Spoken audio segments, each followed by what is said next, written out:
Hello students, welcome to my channel BioSparks.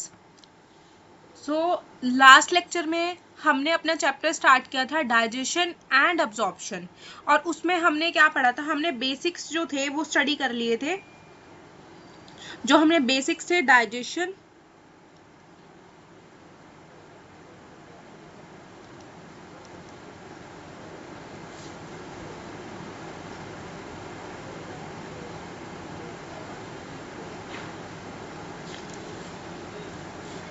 And absorption,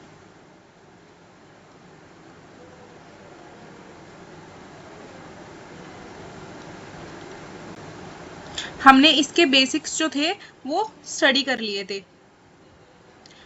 हमने जो last lecture में हमने अच्छे से पढ़ लिया था कि डाइजेशन में एलिमेंट्री कैनाल होती है, और हमने कंप्लीट एलिमेंट्री कैनाल जो थी स्टडी कर ली थी। आज हमने लास्ट लेक्चर में जो था माउथ स्टार्ट किया था, और माउथ के अंदर ये क्या हो रहा है बच्चों,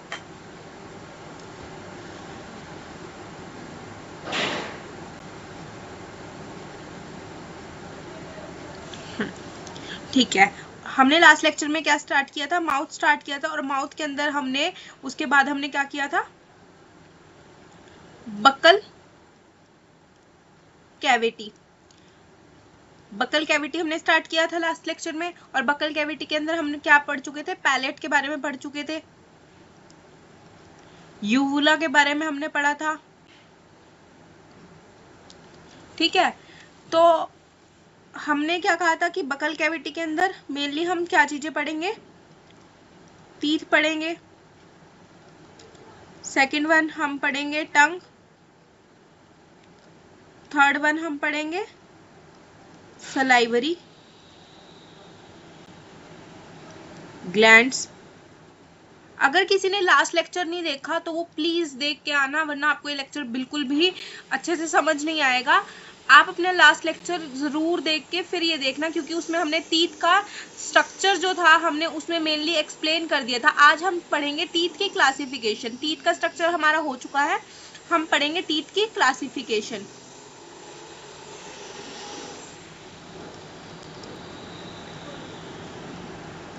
लास्ट लेक्चर में हम टीथ का स्ट्रक्चर कंप्लीट कर चुके हैं। किसी ने अगर वो लेक्चर नहीं देखा तो प्लीज वो लेक्चर देख के फिर ये लेक्चर देखना, तब तुम्हें आई थिंक कि ज्यादा समझ आएगा। और अगर आप ये लेक्चर देख रहे तो जरूर से जाके इसके बाद से वो वाला लेक्चर भी देख लेना। तो हम क्लासिफिकेशन स्टार्ट करते हैं ऑफ किसकी, टीथ की।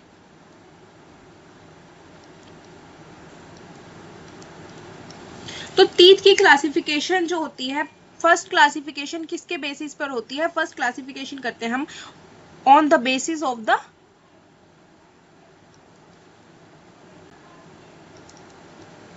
Of position. पोजीशन के बेस पे टीथ कैसे क्लासिफाई है, तो इसमें हम तीन टाइप से पढ़ेंगे, that is acrodont, pleurodont and thecodont. ये जो पार्ट है क्लासिफिकेशन का, ये एक इम्पोर्टेंट पार्ट है। ये एज सच इसमें तुमसे क्लासिफिकेशन तो नहीं पूछी जाएगी, बट इसके बेसिस पर क्वेश्चंस जो होते हैं नीट के अंदर बहुत बार आते हैं कि ह्यूमंस के अंदर कौन से टाइप के टीथ प्रेजेंट होते हैं, तो हम उसमें बताएंगे कि थीकोडोंट टाइप के टीथ होते हैं। तो ये जो क्लासिफिकेशन है ये इम्पोर्टेंट है। ठीक है, तो अब एक्रोडोंट क्या होता है, एक्रोडोंट टीथ हमें हमारे पास क्या होता है कि ये हमारे जो है सरफेस है, सरफेस के ऊपर सुपरफिशियली जब टीथ प्रेजेंट होते हैं, लाइक ये हमारा सुपरफिशियली ही टीथ अटैच है इस सरफेस के ऊपर। मान लो ये एक सरफेस है, इस सरफेस के अंदर हमने क्या कर दी, गम घेर दी, और इस गम के ऊपर ही हमने क्या कर दिया, टीथ अटैच कर दिए। तो ये क्या होंगी, हमारी एक्रोडोंट टाइप की जो होंगे टीथ होंगे। अब ये किस में प्रेजेंट होते हैं, ये हमारे फिशेस के अंदर एंड हमारे एम्फीबियंस के अंदर मिलते हैं। ठीक है। अब हमारे पास सेकंड होता है हमारे पास प्लूरोडोंट टीथ। प्लूरोडोंट टीथ में क्या होता है कि हमारे पास ये क्या है, सॉकेट है। अब इस सॉकेट के अंदर हमारा वन साइड से हमारा टीथ जो होगा अटैच होगा, तो हमारा क्या होगा, प्लूरोडोंट टाइप ऑफ टीथ। ये किस में प्रेजेंट होते हैं, स्नेक्स के अंदर, रेप्टाइल्स में, मतलब रेप्टाइल्स में मेनली इन द स्नेक्स।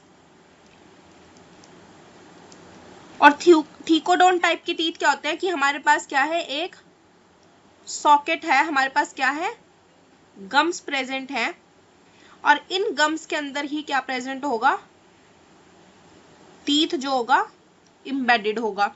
तो वो क्या होंगे, थीकोडोंट टाइप के टीथ होते हैं। तो ह्यूमंस के अंदर क्या होंगे, हमारे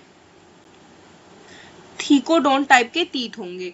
ठीक है, तो ये जो होगा क्लासिफिकेशन, इसमें जो ह्यूमन है, on the basis of position, human का जो टीथ है वो कैसा है, थीकोडोंट टाइप का टीथ है, that is it is embedded into the socket, या फिर हम कह सकते हैं गम्स के अंदर एम्बेडेड है। अंडरस्टैंड। सेकेंड वन हमारे पास क्या है, on the basis of number of sets, कि कितने बार जो टीथ है लाइफ में अराइज हो रहा है। ठीक है, तो पहला हम पढ़ते हैं मोनोफायोडोंट।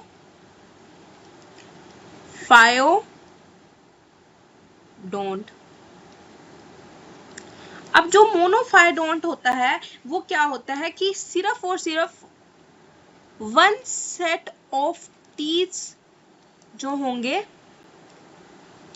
वो प्रेजेंट होंगे। मतलब कि अगर ये वाले टीथ, लाइक ये ह्यूमन है, ह्यूमन का माउथ है, इसके अंदर ये कुछ टीथ इसके पास प्रेजेंट है।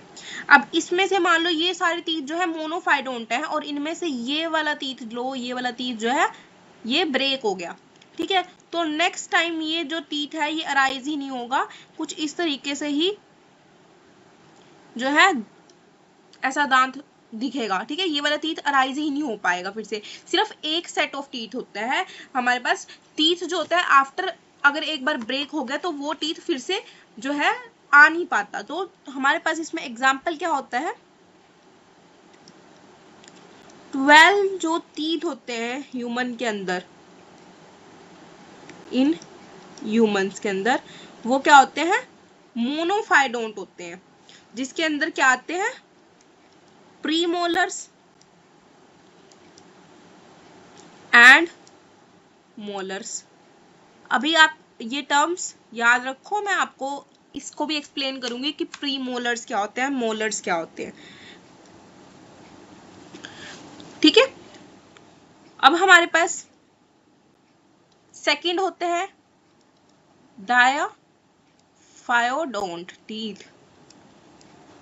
ठीक है, तो डायाफायोडोंट टीथ होते क्या हैं, इसमें 2 सेट्स होते हैं, 2 sets of teeth is present। अब 2 sets of teeth है, मतलब एक बार टीथ गिर गया, ठीक है, ये ब्रेक हो गया, ठीक है, अब यहाँ पे कोई भी टीथ नहीं है, बट फिर से ये टीथ जो होगा अराइज हो जाएगा। ठीक है, तो डायफाइडोंट टीथ होते हैं। इसमें एग्जाम्पल क्या होता है, ह्यूमंस के अंदर प्रेजेंट होते हैं डायफाइडोंट टीथ, जिसके अंदर क्या होता है, एक सेट होता है मिल्क टीथ का, सेकेंड सेट होता है परमानेंट टीथ्स का।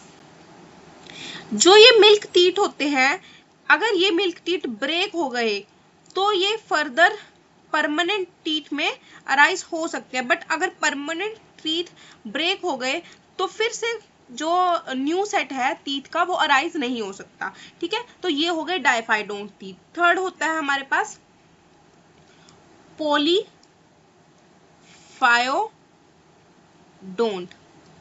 अब पॉलीफायोडोंट क्या होते हैं कि नंबर ऑफ सेट्स होते हैं इसमें, ठीक है, many sets of teeth.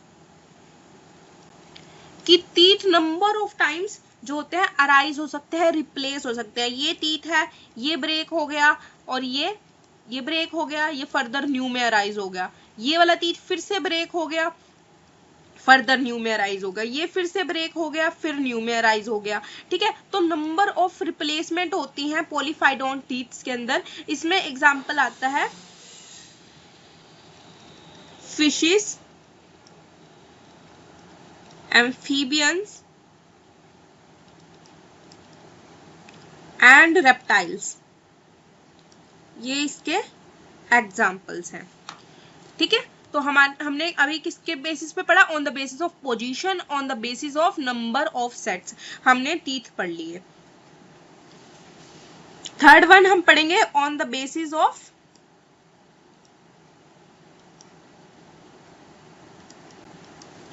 Shape of teeth.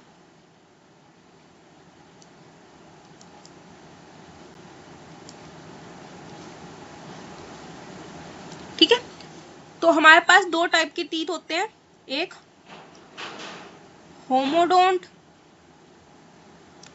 Teeths होते हैं, सेकंड वन हमारे पास होता है हेटेरोडोंट टीथ।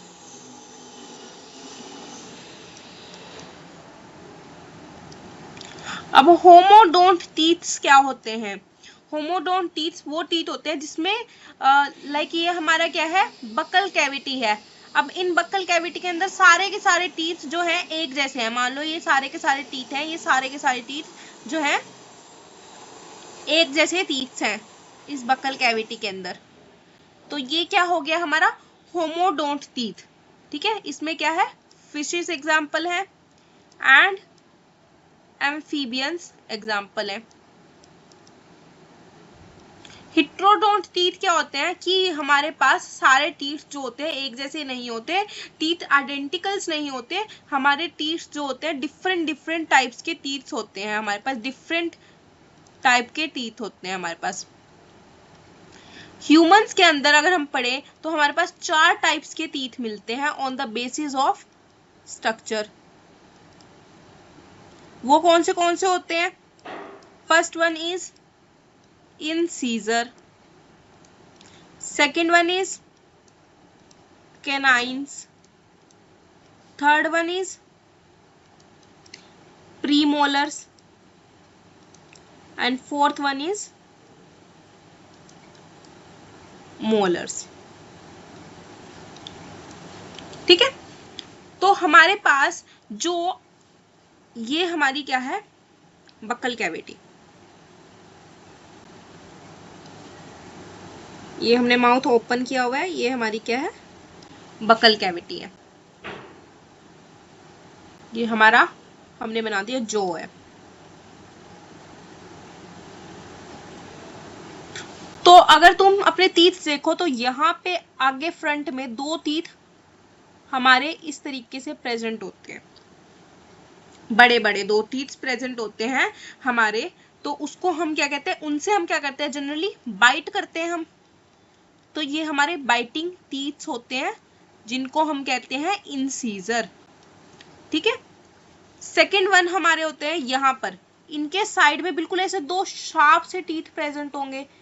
तुम देखो अगर अपने बॉडी से कंपेयर करके देखना कभी, तो ये 2 इंसीजर और यहाँ पे 2 शार्प टीथ प्रेजेंट होंगे जिनको हम कहेंगे कैनाइन्स। ठीक है, तो ये किस में हेल्प करते हैं, टीयरिंग में। जो कार्निवोर्स होते हैं ना उनके अंदर ये कैनाइन वाले टीथ जो होते हैं हाईली डेवलप होते हैं, ह्यूमंस के अंदर ये इतने ज्यादा डेवलप नहीं होते। उसके बाद ये जो मोलर और प्री मोलर होते हैं ये ग्राइंडिंग टीथ होते हैं। ये कंप्लीटली क्या होते हैं, इस तरीके से एम्बेडेड होते हैं। और ये कैसे बनते हैं हमारे, लाइक तुम देखो अपने टीथ के अंदर इस तरीके से हमारे मोलर और प्री मोलर्स होते हैं जो कि ग्राइंडिंग में हेल्प करते हैं, फूड की ग्राइंडिंग में उसको च्यू करने में हेल्प करते हैं। वो हमारे होते हैं मोलर्स एंड प्री मोलर्स। ठीक है, तो अब अगर तुम देखो on the basis of this incisor, canine, molar and premolar, हमारे पास जो होता है ह्यूमन के अंदर बनता है हमारा डेंटल फॉर्मूला। तो अगर तुम सिर्फ इस हाफ को लगाओ, हम सिर्फ इस हाफ के बारे में बात कर रहे हैं, तो यहाँ पर मतलब ये जो अपर हाफ है, हम सिर्फ अगर इसके बारे में बात करते चले तो हमारे पास क्या क्या प्रेजेंट होंगे। यहाँ पर कितने हैं, अगर देखो यहाँ पर तुम देखो तो यहाँ पर ऐसे 4 तुम्हें इंसीजर मिलते हैं, ठीक है। और तुम इसको भी आधा कर लो, ये तुम्हारा मान लो पूरा माउथ है, इस पूरे माउथ का तुम 1/4 पार्ट ले लो, सिर्फ ये वाला पार्ट ले लो, तो इससे ही हम क्या बनाएंगे, डेंटल फॉर्मूला बनाएंगे। तो यहां पर सबसे पहले क्या होंगे, 2 इंसीजर होंगे, देन 1 क्या होगा, केनाइन होगा, और फिर क्या होंगे, 2 प्रीमोलर होंगे, ठीक है, एंड देन 3 क्या होंगे, मोलर्स होंगे, ठीक है। ये समझ आया कैसे बनाया हमने, कि ये हमारा क्या है, यहाँ पर ना तुम्हें इससे थोड़ी कंफ्यूजन हो रही होगी, मैंने 1 साइडेड बनाया है, ये हम इसको 2 साइडेड बना देते हैं। देखो इसको अच्छे से हम इसमें एक्सप्लेन करते हैं, तब तुम्हें ज्यादा क्लियर होगा। देखो फिर से हमारे पास ये एक बकल कैविटी है, बकल कैविटी का हम अपर जो सॉकेट है वो वाले में हम टीथ्स बना रहे हैं, ठीक है। ये हम इसको हाफ में डिवाइड कर लेते हैं। अब इधर 2 क्या है, इंसीजर 2 इधर है, 2 इंसीजर क्या है, इधर है, ठीक है। उसके बाद यहां पर एक केनाइन यहां पर है, एक केनाइन यहां पर है, जो शार्पिंग सा टीथ होता है, ठीक है। उसके बाद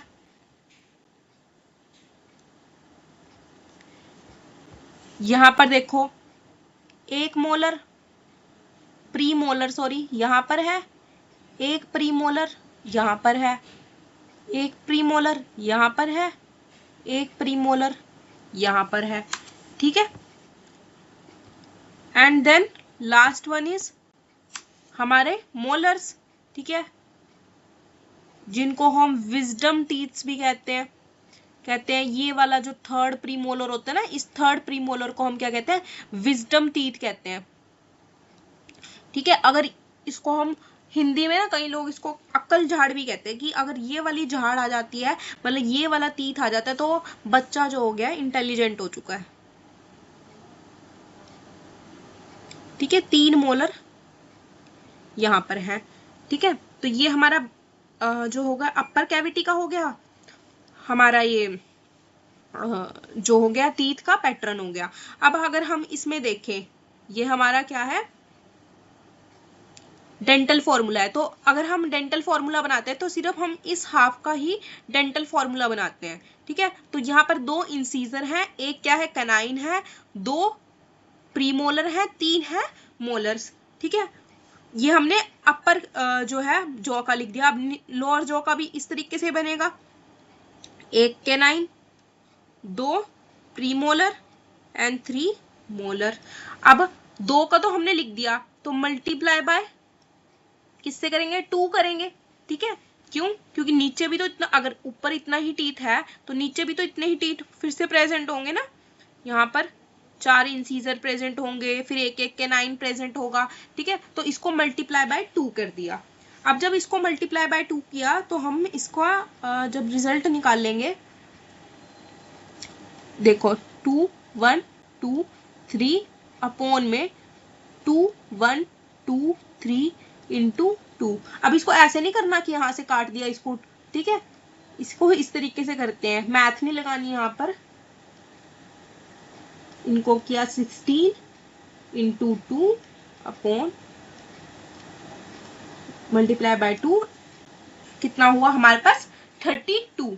तो हमारे पास कहते हैं ना कि ह्यूमंस के अंदर क्या होता है, 32 टीथ प्रेजेंट होते हैं पूरे, ठीक है। तो हमारे पास ये इस तरीके से डेंटल फॉर्मूला बन जाता है इन द केस ऑफ ह्यूमंस। ये ह्यूमंस का डेंटल फॉर्मूला है, किसका है ये,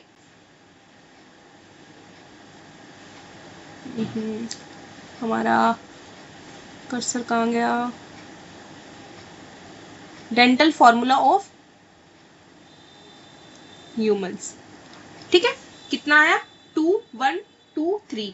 और इसको अच्छे से याद करके जाना क्योंकि ये बहुत इंपॉर्टेंट है, एज इट इज नीट में भी और तुम्हारे बोर्ड्स के एग्जाम्स में भी ये पूछ लिया जाता है कि डेंटल फॉर्मूला ऑफ ह्यूमंस बताओ, तो उसमें तुमने सारा एक्सप्लेन करके आना है। अगर तुम बोर्ड्स के पॉइंट ऑफ व्यू से लिख रहे हो तो बोर्ड्स के पॉइंट ऑफ व्यू से तुम्हें एक्सप्लेन करके आना है ये कंप्लीट। अगर तुम बना के आ रहे हो 2 नंबर्स में आ रहा है तो डेंटल फॉर्मूला पूरा बताओ, और ये वाला डायग्राम हो सके तो प्लीज वहां पे बना के आना, तो तुम्हें एग्जैक्ट 2 मार्क्स पूरे मिलेंगे। तुम्हारे मार्क्स नहीं कोई भी कट कर सकता कि ये तुमने डायग्राम भी बना दिया 1 मार्क्स का तुमने डेंटल फॉर्मूला एक्सप्लेन कर दिया, कंप्लीट तुम्हें 2 नंबर पूरे देगा टीचर। ठीक है, और अगर तुम्हें टीथ के बारे में पूछ रहे हैं तो टीथ के अंदर तुम पूरा स्ट्रक्चर बता सकते हो कि स्ट्रक्चर कैसे था, वो जो हमने लास्ट लेक्चर में पढ़ा था जिसमें हमने इनेमल, डेंटाइन, पल्प कैविटी तीनों चीजें बताई थी। उसके बाद हमने क्राउन के बारे में भी बताया था, नेक के बारे में बताया था, हमने जो थी रूट्स के बारे में बताया था। ठीक है, उसके बाद क्लासिफिकेशन तुम बताना, क्लासिफिकेशन से on the basis of position के बेस पे एक्रोडोंट, प्लूरोडोंट, थीकोडोंट।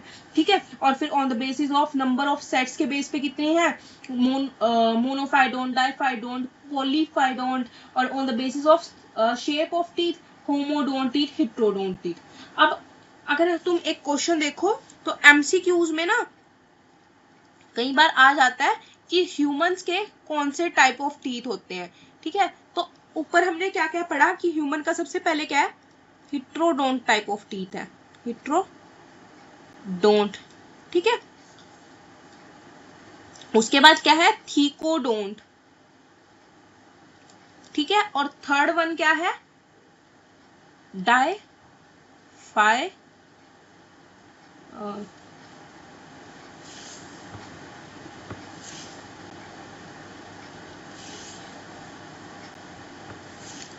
क्या है, डाइफायोडोंट।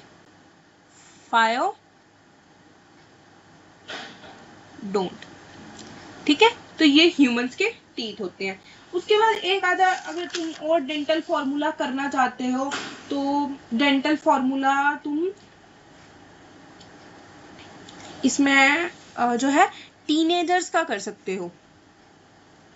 टीनेजर्स का डेंटल फॉर्मूला जो होता है सेम ही होता है लगभग, बट टीनेजर्स के अंदर क्या होता है, ये जो मैंने बताया तुम्हें यहाँ पर ये विजडम टीथ जो होती है ये टीनेजर्स में नहीं आई होती, ये जब तुम लगभग 20s क्रॉस कर लेते हो ना, या फिर कईयों में 20s के बाद भी आ जाती है, कईयों में पहले भी आ जाती है, बट ये जो होती है विजडम टीथ जब नहीं आता टीनेजर्स के अंदर तो उसका डेंटल फॉर्मूला थोड़ा सा अलग होता है। ठीक है, ये डेंटल फॉर्मूला किसका है, ये इन द केस ऑफ एडल्ट्स है, जब तुम्हारे पास जो है विजडम टीथ आ चुका है। अब टीनेजर्स के अंदर विजडम टीथ अभी तक नहीं आया तो डेंटल फॉर्मूला क्या होगा, बताओ। डेंटल फॉर्मूला ये हो सकता है, इंसीजर, केनाइन, वही 2 प्रीमोलर रहेंगे, बट मोलर कितने हो जाएंगे, यहाँ पर मोलर 2 हो जाएंगे। ठीक है, क्योंकि अभी तक मोलर तो नहीं आया। ऐसे ही नीचे 2 इंसीजर, 1 केनाइन, 2 प्रीमोलर, और फिर से 2 मोलर इंटू 2, यहां पर क्या हो जाएगा 2 1 2 2 2 1 2 2 इंटू में 2, तो हमारे कितने बन जाएंगे 7/7 इंटू 2, 14 इंटू 2, 28 टीथ। ठीक है, तो टीनेजर का अगर तुम डेंटल फॉर्मूला वहां पर लिख के आओगे तो अच्छा रहेगा। ठीक है, टीनेजर्स का लिख देना, अडल्ट्स का और टीनेजर्स का जो डेंटल फॉर्मूला होता है थोड़ा सा डिफरेंस है उसमें, मोलर का सिर्फ कि लास्ट मोलर जो होता है वो नहीं आया होता टीनेजर्स के अंदर। ठीक है, तो ये हमारा कंप्लीट था अबाउट द टीथ्स के बारे में। ठीक है, अब हम पढ़ते हैं अबाउट द टंग। थोड़ा सा टाइम है हमारे पास और हम टंग कंप्लीट कर लेते हैं आज। ठीक है,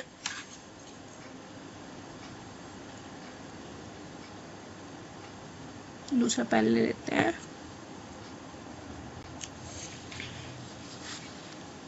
ठीक है, तो हम पढ़ते हैं अबाउट द टंग। अब टंग क्या है? एक मस्कुलर ऑर्गन है। तुम देखो टंग के अंदर तुम्हें कोई भी बोन तो नजर नहीं आती ना, बोन तो नहीं है। अगर बोन होती तो टंग को तुम इतना ऐसे फ्लेक्सिबली ऐसे मूव कैसे कर पाते? ठीक है, तो टंग के अंदर बोन प्रेजेंट नहीं होती, ये एक मस्कुलर जो है ऑर्गन होता है। ठीक है, अब ये जो होता है कौन सी मसल से मिलके बनता है? ये स्केलेटल जो मसल होती है उससे बनता है। ठीक है, जो टंग होती है। अब तुम देखो ये तुम्हारी बकल कैविटी है। हम इसको थोड़ा रियलिस्टिक सा बनाने की कोशिश करते हैं। ठीक है, ये तुम्हारी बकल कैविटी,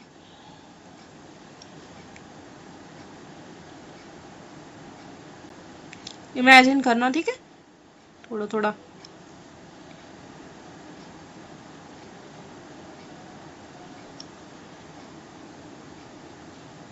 ये तुम्हारी टंग। ठीक है, तो ये तुम्हारी क्या है? टंग है। आई होप सो तुम्हें ये डायग्राम समझ आ रहा हो। ठीक है, ये जो बकल कैविटी का लोअर पार्ट है, इसके ऊपर जो टंग होती है वो प्रेजेंट होती है, जो कि एक मस्कुलर ऑर्गन है, स्केलेटल मसल से मिलके बना है। अब ये जो टंग जो होती है ऐसे ही तो इस बकल कैविटी के ऊपर ऐसे रेस्ट तो नहीं कर रही होगी। ठीक है, इसको अटैच होना होता है, इस बकल कैविटी से ये जो होती है अटैच होती है।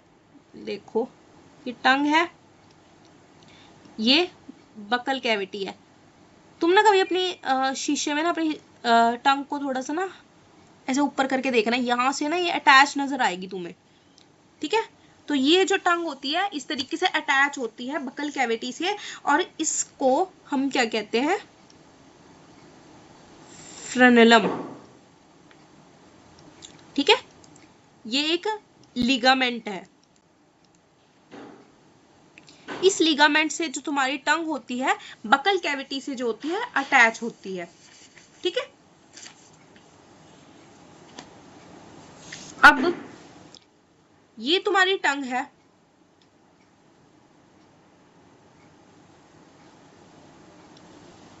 ठीक है, अब इस टंग के ऊपर छोटे छोटे पेपिलास प्रेजेंट होते हैं।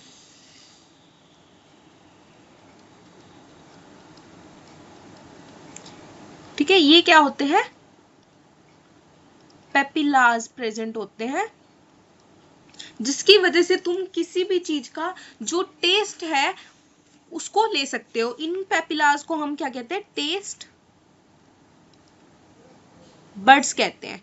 इन टेस्ट बर्ड्स की वजह से ही तुम्हें अलग अलग तरीके के टेस्ट आते हैं कि बिटर टेस्ट है, ये चीज का सॉर टेस्ट है, ये एक स्वीट टेस्ट है, ये सॉल्टी टेस्ट है। इन्हीं जो पेपिलास होते हैं, इन पेपिलास की वजह से ही तुम्हें ये टेस्ट नजर आते हैं, मतलब ये टेस्ट तुम कर सकते हो। ठीक है, इसको हम जो है इन पेपिलास को हम फर्दर क्लासिफाई करते हैं। ये जो पेपिलास होंगे ये फर्दर 4 तरीके के पेपिलास जो होते हैं ये प्रेजेंट होते हैं in the case of humans के। That is circumvallate papillae, second is fungiform papillae, third is filiform papillae, and fourth is foliate papillae। अब जो सर्कमवैलिट पेपिले होते हैं ये जो होते हैं सर्कुलर होते हैं, और ये सर्कुलरली कहाँ पर प्रेजेंट होते हैं? जो लास्ट में यहाँ पर पोर्शन में इस तरीके से। इनको ना तुम देख भी सकते हो, कभी मन करे तो जरूर देखना शीशे के अंदर।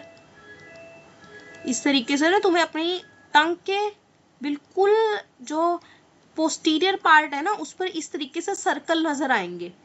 ये सर्कल्स क्या होते हैं, ये सर्कमवैलिट पैपिलेस जो होते हैं ये प्रेजेंट होते हैं, जो कि बहुत कम होते हैं नंबर में, टंग के ऊपर इस तरीके से प्रेजेंट होते हैं। और यहाँ पे ना ये बिटर टेस्ट जो होता है ना, बिटर टेस्ट को ना जो कड़वा टेस्ट होता है उसको डिटेक्ट करते हैं। उसके बाद हमारे पास क्या होते हैं, इस तरीके से पूरी जो टंग होती है उसके ऊपर क्या प्रेजेंट होते हैं, हमारे पास फंजीफॉर्म पैपिले जो होते हैं, रेड डॉट्स में फंजीफॉर्म पैपिलेज जो होते हैं प्रेजेंट होते हैं। ठीक है, इनके पास सबसे ज्यादा अबंडेंट क्या होती है, टेस्ट बर्ड प्रेजेंट होती है। ठीक है, ये जो फंजीफॉर्म पैपिलेज होते हैं इसके पास अबंडेंट टेस्ट बर्ड्स प्रेजेंट होती हैं, और ये जो होते हैं रेड डॉट्स होती हैं जो कि हमारी पूरी टंग के ऊपर प्रेजेंट होते हैं। उसके बाद जो होते हैं फिलीफॉर्म पैपिले, फिलीफॉर्म पैपिले जो होते हैं ये भी क्या होते हैं, अरे ये क्या बन गया, अबंडेंट होते हैं। This hurt is for you guys. ये जो होते हैं हमारे अबंडेंट होते हैं फिलीफॉर्म पैपिले भी, और ये जो होते हैं इनके पास कोई भी टेस्ट बर्ड जो होती है वो प्रेजेंट नहीं होती। ठीक है, अब जो होते हैं फोलेट पैपिले होते हैं, जो फोलेट पैपिले होते हैं वो एब्सेंट होते हैं ह्यूमन के अंदर। जो फोलेट पैपिले होते हैं ना उसका काम क्या होता है, वो ना जो मिर्ची का टेस्ट होता है ना, जो मिर्ची होती है हमारी चिलीज होती है ना उनको टेस्ट करने में हेल्प करता है फोलेट पैपिले, और ह्यूमंस के अंदर ये फोलेट पैपिले एब्सेंट होते हैं। अब ह्यूमन के अंदर चिलीज का टेस्ट कैसे आता है, जो हमारी टंग होती है ना उसके ऊपर बर्निंग सेंसेशन होती है, उस बर्निंग सेंसेशन की वजह से हम जो है चिलीज को डिटेक्ट कर पाते हैं। ठीक है, तो ये हमारा टंग हो गया। टंग के अंदर हमने क्या पढ़ा कि हमारे पास पैपिलेज प्रेजेंट है, ये एक मस्कुलर ऑर्गन है और स्केलेटल मसल से मिलके बना है। अब ये जो होती है बकल कैविटी की, लोअर बकल कैविटी के ऊपर प्रेजेंट होता है, और ये जो होती है फ्रेनुलम से जो होता है बकल कैविटी से अटैच होता है। उसके बाद जो होती है पैपिलेज प्रेजेंट होते हैं, कौन से पैपिलेज होते हैं, circumvallate, fungiform, filiform, foliate papillae. Circumvallate papillae circles की फॉर्म में प्रेजेंट है ऐसा पोस्टीरियर साइड पर, और फंजीफॉर्म पैपिले अबंडेंटली पूरी टंग के ऊपर प्रेजेंट है, और फिलीफॉर्म भी पूरी टंग के ऊपर प्रेजेंट है। बट अबंडेंट टेस्ट बर्ड्स किस में प्रेजेंट है, अबंडेंट टेस्ट बर्ड प्रेजेंट है हमारे फंजीफॉर्म पैपिले में, और फिलीफॉर्म पैपिले में कोई भी टेस्ट बर्ड प्रेजेंट नहीं होती। फोलेट पैपिले किसको डिटेक्ट करता है, चिलीज को डिटेक्ट करता है, बट एब्सेंट होता है इन द केस ऑफ ह्यूमंस। तो ह्यूमंस के केस में चिलीज जो होती है बर्निंग सेंसेशन देती है, जिसकी वजह से हमें जो है टेस्ट डिटेक्ट होता है। ठीक है, तो ये तो हमारा था अबाउट द टंग। तुम अगर बोर्ड्स के लिए लिख रहे हो तो कुछ फंक्शंस भी इसके ऐड ऑन कर देना टंग के, कि ये क्या है, एक स्टेटो रिसेप्टर है, ठीक है, मैस्टिकेशन में हेल्प कर रहा है फूड की,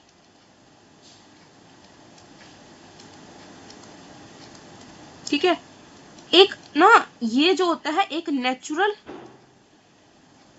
ब्रश की तरह एक्ट करता है। तुम देखो कभी तुम खाना खाओ तो तुम्हारे अगर टीथ्स के अंदर कुछ जो होता है पार्टिकल फूड के जो होते हैं ट्रैप हो जाते हैं, तो तुम्हारी जो टंग है बार बार उसी एरिया पे जाती है, बिकॉज ये एक नेचुरल ब्रश की तरह एक्ट करती है। उसके बाद ये क्या करती है, स्पीच में हेल्प करती है, ठीक है, आर्टिकुलेट स्पीच। ऐसे ही कोई गंदे गंदे से फंक्शन मत लिख के आना, अच्छे अच्छे फंक्शन लिखना कि ये रिसेप्टर की तरह काम करता है, मैस्टिकेशन ऑफ फूड में हेल्प करता है, नेचुरल ब्रश की तरह एक्ट करता है, और आर्टिकुलेट करवाता है स्पीच को। तो ये हमारा था टंग के बारे में। तुम इसको अच्छे से एनसीईआरटी से भी पढ़ लेना। इस पोर्शन को अगर कुछ नहीं समझ आया तो कमेंट सेक्शन में जरूर बताना। अगर तुम चाहते हो कि मैं एनसीईआरटी की रीडिंग की भी सीरीज लेके आऊं तो प्लीज कमेंट कीजिए, ठीक है। और अगर तुम्हें मेरी वीडियोस अच्छी लगती हैं तो सब्सक्राइब करें मेरे चैनल को और शेयर करें मेरी वीडियोस को, ठीक है। तो नेक्स्ट लेक्चर में हम इसके बाद से ईसोफेगस और स्टमक के बारे में स्टार्ट करेंगे। तो थैंक यू गाइस।